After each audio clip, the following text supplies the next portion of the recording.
అందరికీ నమస్కారం వేగా న్యూస్ కి స్వాగతం నేను మీ శ్యామ్ ప్రసాద్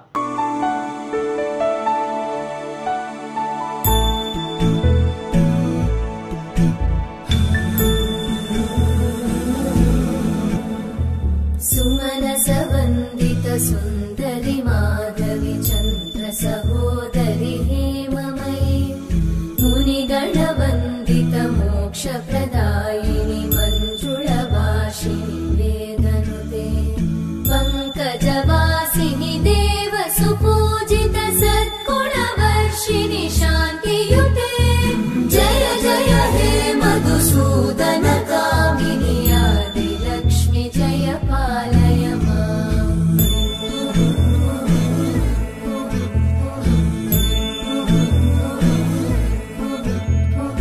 ऐकलि कल्मषनाशिनि कामिनि वैदिकरूपिणि वेदमये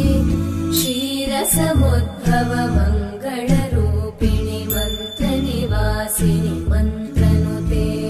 मङ्गलदायिनि अम्बुजवासिनि देवगणाश्रितपादयुते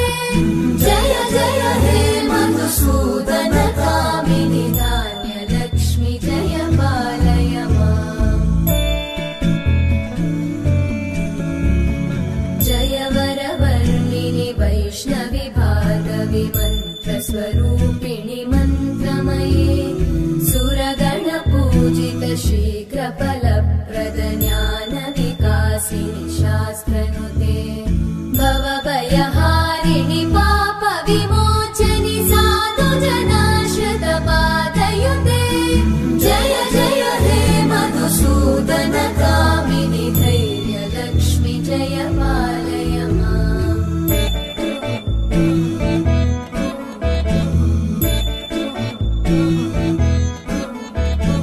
जय जय दुर्गतिनाशिनि कामिनि सर्वफलप्रद शास्त्रमये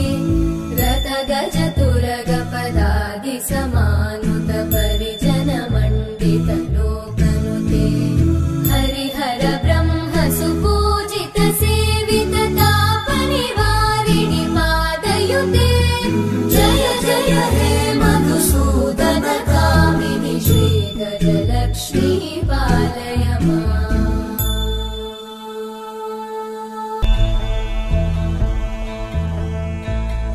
ऐकगवाहिनि मोहिनि चक्रिणि रागविवर्धिनि ज्ञानमये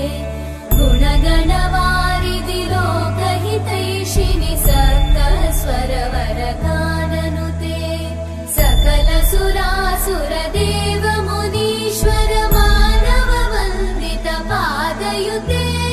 जय जय हे मधुसूदन कामिनि सन्तान लक्ष्मि पालय माम् जय कमलासनि सद्गतिदायिनि ज्ञानविकासिनि गानमये अनुदिनमर्चित कुङ्कुमधूसर भूषित वासित वाद्यनुते कनकधरा स्तुति वैभव वन्दित शङ्कर देशिक मान्यपते जय जय हे मधुसूदन कामिनि विजयलक्ष्मि जय पालय माम्